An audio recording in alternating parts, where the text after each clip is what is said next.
Yes, on my channel I interpret every crime as a little story with a mini happy ending, as well as terrible consequences from various horrible types of crimes. But today's story, I don't want to call it a story, because the story is something soft and pleasant to the ear. And today we will feel mixed emotions from dislike to unbearable anger, and at some moment it is sad. I will tell you about a terrible crime committed by horrible parents who, due to their negligent attitude towards their child, reached heart-wrenching consequences that shocked everyone. Welcome to my channel where I talk about real crimes and phenomena from different parts of the world. If you like this, subscribe to the channel and let's get started.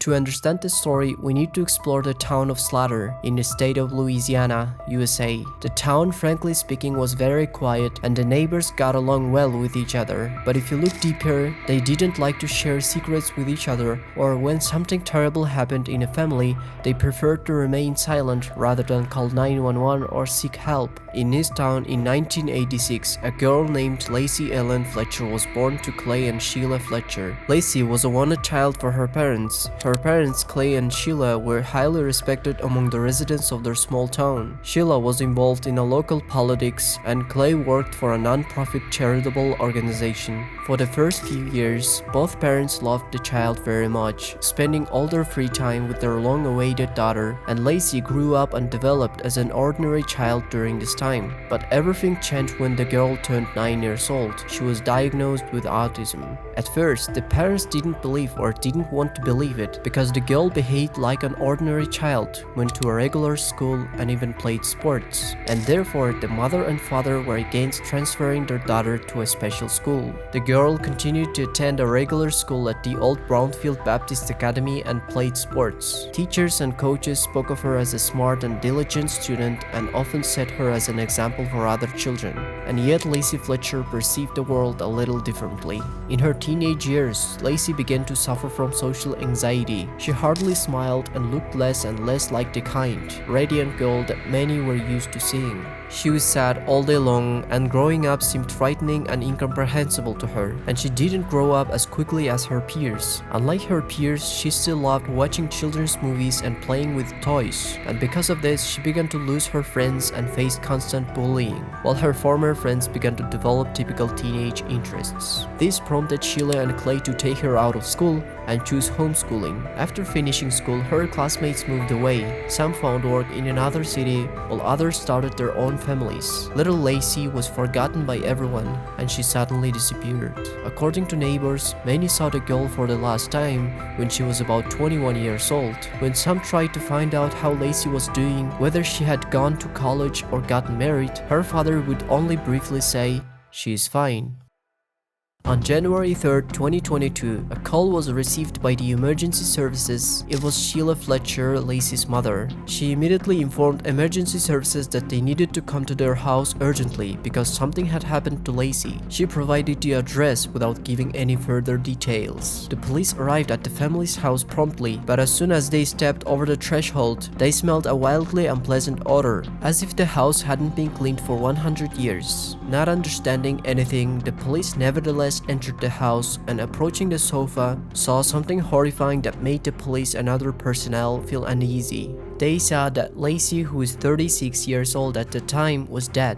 Lacey's body was emaciated and had sunk into the sofa. She had literally grown into the soft furniture, almost merging with it, and her emaciated body was covered with sores, larvae, and feces. The woman was sitting upright in her own excrement, partially sunk into a hole in a sofa. It was obvious that the woman had died from natural causes, but the police officers who arrived in response to the paramedics' signal immediately realized that they would have a long conversation with Miss Fletcher's parents. At that moment, the arriving police officers had no choice but to call the investigators and temporarily handcuff Lacey's parents and put them in the police car. The investigators immediately began their investigation, with Sheila and Clay being the first suspects, because, as I said earlier, no one had seen her after she was 21 years old in a town where everyone knows each other. During the first interrogation, the deceased girl's parents said that each of them loved Lacey and cared for her floor without saying anything else. The medical examiner who arrived at the scene had worked in medicine for more than 15 years, but even he was shocked by what he saw. He said, "I couldn't eat for a week after meeting Lacy. In my practice, I have seen many terrible cases, but they could not prepare me for what I saw in the Fletcher family's house. No other crime scene has ever had such an impact on me." During another interrogation by the investigators, the parents began to tell something resembling the truth.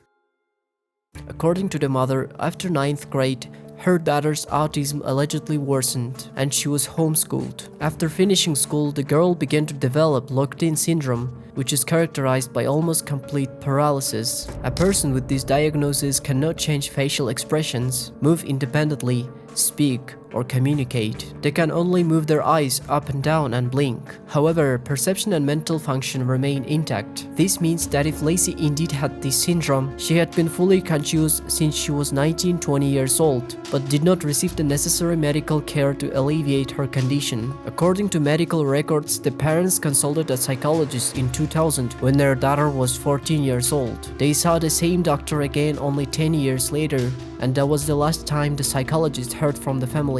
"We brought her food to the sofa.